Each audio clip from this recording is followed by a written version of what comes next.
absolutely ginormous Black Lives Matter march.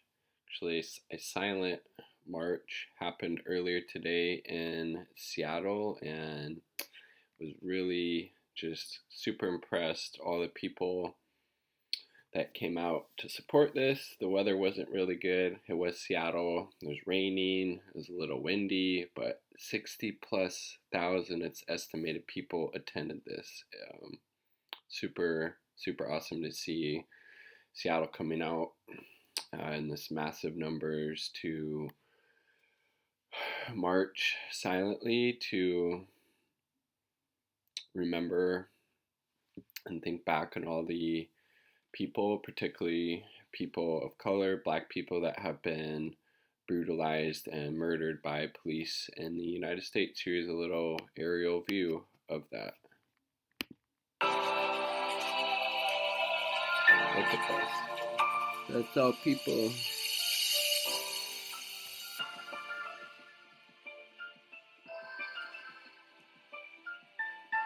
Like this, the people stretched on for miles. It was very impressive. Started at Judkins Park in Seattle and went to Jefferson Park. Look at that. Whew.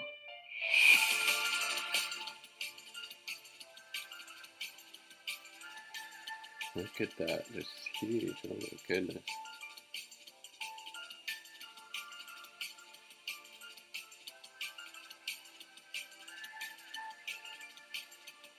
Damn.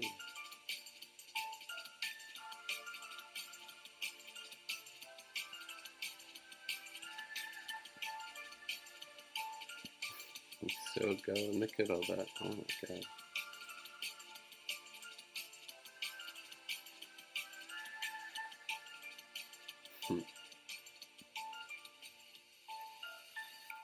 There's the front of it.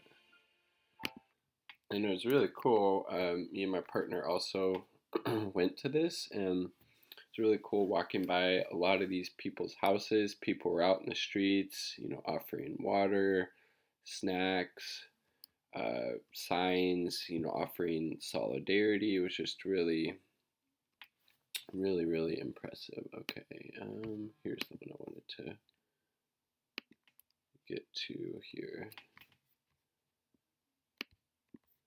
There's some views there.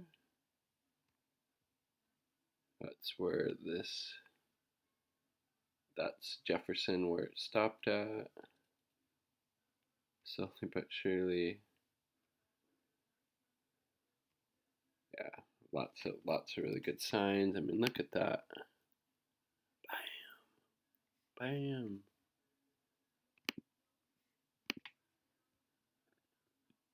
And here's a little video. Just a huge, massive sea of people, and you can see it raining, everybody with the umbrellas. All the way up there. Good job, everybody in Seattle and from outside the area who came out to this. Hugely inspiring and uplifting, and obviously we need to keep this momentum going, because it's not the issue of police brutality, particularly against black people and communities of color, isn't going to change overnight. We definitely need consistent and sustained efforts for sure. What's going on here?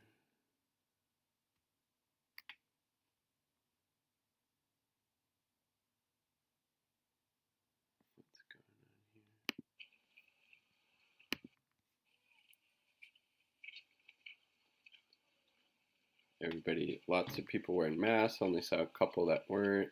Masks are being offered.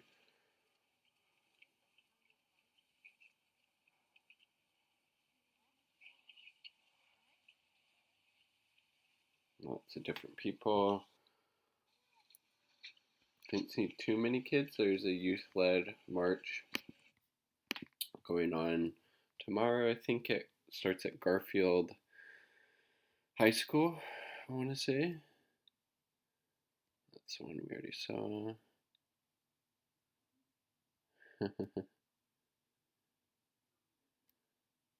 Silent March. Yeah, it was very beautiful despite the rain. Let's see. And this at leaving Judkins Park.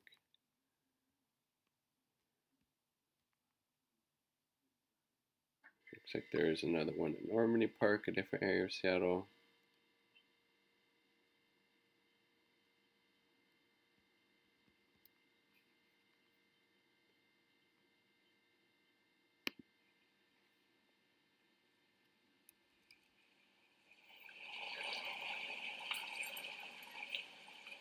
This is the start of it.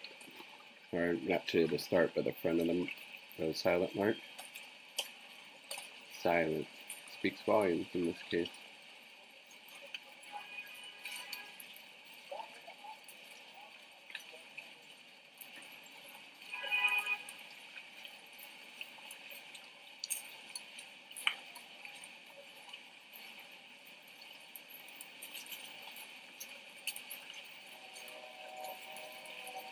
Lots of BLM signs, lots of defund the police, lots of things about, white silence equals violence.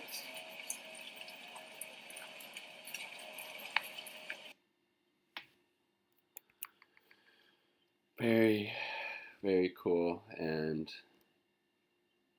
heartwarming to see, frankly. And again, we need more sustained action. It's not enough to go out to a march or a protest once and then just think the work's done. Got to keep getting in the streets, pressuring these public officials.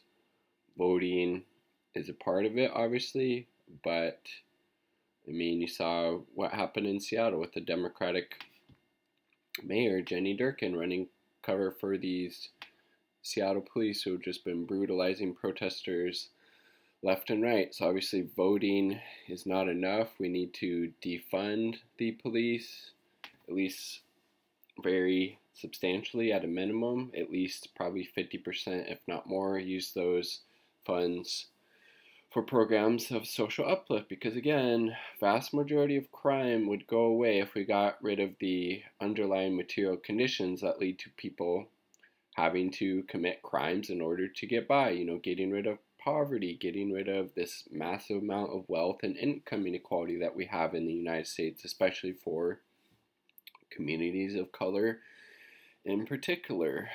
And investing in things like housing. Everybody deserves a house. Everybody deserves a high quality K through college education, tuition free. Everybody deserves medical care, so we need Medicare for all. Everybody deserves a UBI, a jobs guarantee, etc., etc. A quality mental health services. I mean, the list goes on and on. Basically, from my perspective,